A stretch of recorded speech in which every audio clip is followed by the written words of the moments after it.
सुष्मिता मिश्रा। आप देख रहे हैं 4 PM न्यूज नेटवर्क।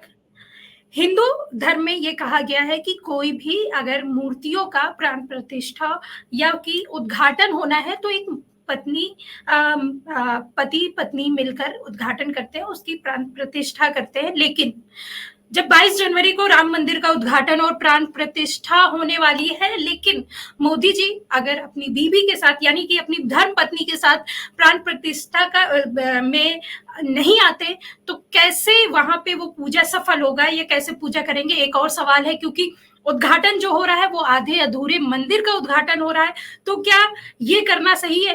क्योंकि 2024 के चुनाव है, क्या 24 के चुनाव को देखते हुए आधा अधूरा मंदिर जो बना हुआ है उसका उद्घाटन कर रहे हैं? और आज हम समझेंगे एक धर्मगुरु से कि आखिर प्राण प्रतिष्ठा जो होनी है, जो 22 जनवरी को होनी है, क्या मोदी जी अकेले कर सकते हैं? क्योंकि हमने सुना है या आप लोग भी जानते ही होंगे कि अगर प्राण प्रतिष्ठा होती है तो एक पति पत्नी के साथ ही पूजा करते हैं, ऐसा हम लोगों ने सुना है। आज हम उनसे समझेंगे भी वजह क्या है। बहुत बहुत स्वागत है कौशलेन जी आपका। आवाज आ रही है आपको?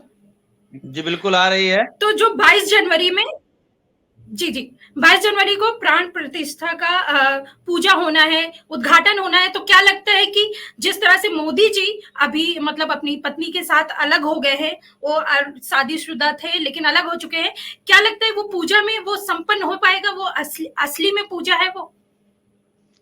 देखिए, हिंदू धार्मिक मान्यताओं के अनुसार जो हिंदू सनातन विधि की प्राण प्रतिष्ठा की पूजा है, यह धार्मिक मान्यताओं के अनुसार सबसे बड़ी पूजा है। कारण यह है इसमें प्राण प्रतिष्ठा मतलब अहम प्राणम दास्यामि, हम अपने प्राणों का संचार उस मूर्ति में, उस छवि में, उस दिव्य अलौकिक प्राण का संचार करते हैं, यही प्रतिष्ठा होती है। उद्घाटन राजनेताओं द्वारा कैसे भी किया जा सकता है, किसी भी जगह का, किसी मंदिर का या रेलवे स्टेशन का या एयरपोर्ट का उद्घाटन करना कोई बड़ी बात नहीं है। लेकिन प्राण प्रतिष्ठा जैसे बहुत बड़े शब्द के लिए या बहुत बड़ी पूजा के लिए अगर वो व्यक्ति गृहस्थ धर्म का पालन कर रहा है, यानी उसकी जीवन में कभी भी शादी हुई है, या तो वो कानूनी रूप से लॉ के संविधान के अनुसार, या तो पहली तो बात हिंदू सनातन धर्म में तलाक जैसा कोई शब्द ही नहीं है, तो आपका जिसके साथ विवाह कर दिया गया उसके साथ 7 जन्मों तक का रिश्ता है, ऐसा हिंदू सनातन धर्म मानता है। तो आप पत्नी के रहते तो अलग रह ही नहीं सकते हैं, ये हिंदू मैरिज लॉ भी यही कहता है। अच्छा, कोई किन्हीं कारणों की वजह से अगर आपको ऐसा करना पड़ रहा है, तो या तो पत्नी ना हो तब आपका शास्त्रीय विधि के अनुसार, या आप विधुर हो चुके हो तो आप बिना पत्नी के कोई इतना बड़ा कार्य करिए। नहीं तो वैवाहिक जो सप्तपदी होती है, जो 7 वचन मांगे जाते हैं, कन्या वर्ष से मांगती है 7 वचन, तो उसमें एक वचन यह भी है कि आप जीवन में कोई भी बड़ा कार्य करेंगे तो बिना हमारे अनुमति और बिना हमारे साथ लिए आप वो कार्य नहीं करेंगे। ये सप्तपदी में लिखा हुआ है, विवाह जो पद्धति है उसमें लिखा हुआ है। तो मोदी जी को यह बात बिल्कुल ध्यान में रखना चाहिए कि वो जो आज राम मंदिर के 22 तारीख को वो प्राण प्रतिष्ठा करने जा रहे हैं, ये कोई छोटा मोटा मंदिर नहीं बनने जा रहा है। ये अयोध्या में हिंदू सनातनियों के वर्षों का संकल्प पूरा होने जा रहा है। तो इनको पहली बात, इतनी जल्दी प्राण प्रतिष्ठा का कोई व्यवस्था नहीं बनानी चाहिए। दूसरा, ये अकेले प्राण प्रतिष्ठा करने के अधिकारी नहीं है। तीसरा, मंदिर में प्राण प्रतिष्ठा मूर्ति के होने के बाद हमें अभी तमाम जानकारी मिली है कि अभी मंदिर का केवल 35 से 40% हिस्सा ही काम पूरा हो पाया है, यानी 50% भी हिस्सा काम पूरा नहीं हुआ है। और देव प्रतिमा की प्राण प्रतिष्ठा के बाद हथौड़ी नहीं चलनी चाहिए। जैसे हम लोग नया मकान बनाते हैं तो मकान का गृह प्रवेश हो गया, वास्तु शांति हो गई, तो मकान का काम वहीं का वहीं रुक जाना चाहिए, फिर उसके बाद मकान में काम करने का विधान नहीं है। ऐसे ही मूर्ति की प्राण प्रतिष्ठा के बाद मंदिर का काम रोक देना चाहिए। तो ये तो चुनावी स्टंट है, चुनाव नजदीक है 24 में, आपको भी पता है। तो उसको भुनाने के चक्कर में राजनैतिक दृष्टिकोण से ये सारे कार्य किए जा रहे हैं। शास्त्रीय इसका कोई विधान नहीं है। शास्त्रीय विधान के अनुसार इनको सपत्नीक पूजन करना चाहिए था, पत्नी के साथ पूजन, और जब मंदिर का 50% हम मान लें, 50% कार्य पूरा, तो 50% जो कार्य अन्य शेष है उसका इंतजार करना चाहिए। लेकिन अगर किन्हीं दृष्टि से हम आपके पर्सनल लाइफ पर कोई एलिगेशन भी नहीं कर रहे हैं, अगर किन्हीं दृष्टि से आप अपनी पत्नी से अलग रहे हैं तो आपको उद्घाटन का कार्यक्रम रखना चाहिए था। एक राजनेता किसी चीज का उद्घाटन करने का अधिकारी है, प्राण प्रतिष्ठा नहीं।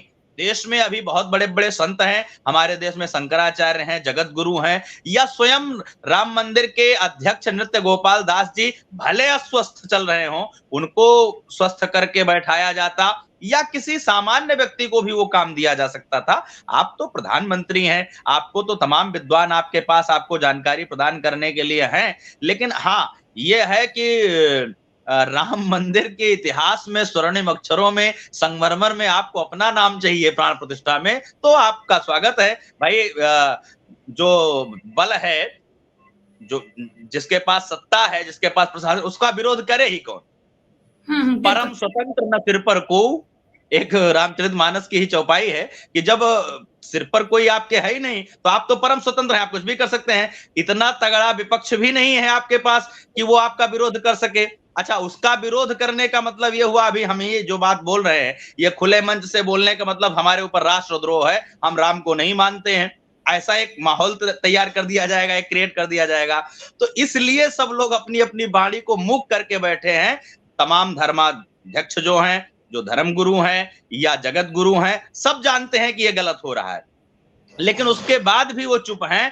चुप केवल बस सत्ता आपके हाथ में है इसलिए चुप हैं, बाकी चाह कोई नहीं रहा है। बस लोग खाली अपने अपने, अभी कोई विरोध कर दे तो उसका जो राम मंदिर निर्माण में जो रहने का जो निमंत्रण पत्र है, कहो निमंत्रण पत्र काट दिया जाए, तो ये विरोध करे कौन? हर आदमी चाहे कोई फोटो खिंचवाने की, सोशल मीडिया का युग है, हर आदमी जाना चाह रहा है, केवल बस इसलिए लोग नहीं मना कर पा रहे हैं, और कोई सत्य से उनको रूबरू नहीं करा रहा है। कौन उनके सामने बोल दे, कौन अपने जीवन का अंत उसी दिन निर्णय ले ले, तमाम चीजें हैं। ये राजनीतिक दृष्टिकोण से केवल वो मनमाने ढंग से, हमने तो आपको चौपाई भी सुना दिया कि परम स्वतंत्र न सिर पर को, उनके वो स्वतंत्र हैं, पूरी पार्टी में उनका कोई विरोध करने वाला नहीं है, राष्ट्र के पास कोई विकल्प नहीं है, विपक्ष इतना मजबूत नहीं है, तो विरोध करे कौन? अब अगर शास्त्र को आपको कोई बात मानना है नहीं, अब आप समझिए, अभी प्रेस कॉन्फ्रेंस करके राम मंदिर के विशेष पद पर नियुक्त चंपत राय जी ने कहा कि लाल कृष्ण आडवाणी जी को इस उद्घाटन में या प्राण प्रतिष्ठा में नहीं आना चाहिए। चंपत राय जी को यह जानना चाहिए, सुष्मिता जी, कि चंपत राय जी अब आए हैं इस प्रकरण में। लाल कृष्ण आडवाणी, मुरली मनोहर जोशी, ये पुराने धुरी हैं इस पूरे जंग के, इस पूरे लड़ाई। लेकिन गुरुजी, एक बात तो अभी माननी पड़ेगी, क्योंकि बीजेपी हमेशा हिंदुत्व का एजेंडा लेके चलती है।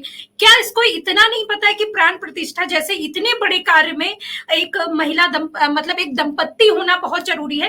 क्या इनको पता तो होना चाहिए, लेकिन एक चुनावी एजेंडा लेके चल रहे हैं, और कहीं ना कहीं ये एजेंडा इनका सफल भी होता दिख रहा है, क्योंकि 2024 के आपको पता ही है चुनाव सामने है, और गठबंधन इतना बोल नहीं रहा खुल के। लेकिन क्या वहां पे और भी गुरु हैं, और भी लोग हैं, क्या उन्होंने कुछ आवाज उठाए? क्या आप जैसे गुरु महात्मा आवाज उठा रहे हैं उसके लिए? देखिए, हम लोग जो आवाज उठा रहे हैं उसका एक लेवल है, स्तर है। हमने आपको पहले क्लियर कर दिया कि हर व्यक्ति चाह रहा है कि हमारा अपना पर्सनल नुकसान ना हो जाए, क्योंकि प्रधानमंत्री को एलिगेशन, प्रधानमंत्री को किसी कार्य के लिए रोकना, हमने क्या कहा, वो मनमाने ढंग से काम कर रहे हैं, कोई ढंग का विपक्ष नहीं है उनके पास। आप ये जान लीजिए कि रामेश्वरम की स्थापना होती थी, मैं कंब रामायण से आपको एक उदाहरण दूंगा। तो भगवान ने जामवंत जी से कहा कि हम रामेश्वरम की स्थापना करने जा रहे हैं, पृथ्वी पर सबसे बड़ा जो विद्वान हो उसको बुलाया जाए। तो जामवंत जी ने कहा कि पृथ्वी पर सबसे बड़ा विद्वान इस समय रावण है, बहुत 1 मिनट में केवल खत्म करूंगा अपनी बात। तो रावण है, उसको बुलाया जाए। रावण को बुलावा भेजा गया, निमंत्रण पत्र दिया गया कि आपको हमारे मंदिर की स्थापना, हमारे मूर्ति की प्राण प्रतिष्ठा करानी है। रावण जब आया, ये कंब रामायण में वर्णित बातें मैं बता रहा हूं, कोई शास्त्र विहीन बातें नहीं बता रहा हूं। जी जी, कंब रामायण में लिखी हुई है कि रामेश्वरम की स्थापना के लिए रावण जब आया और कहा कि मुख्य यजमान को बुलाया जाए। जब रामचंद्र जी हाथ जोड़कर खड़े हुए तो उन्होंने कहा अपनी पत्नी को लाइए।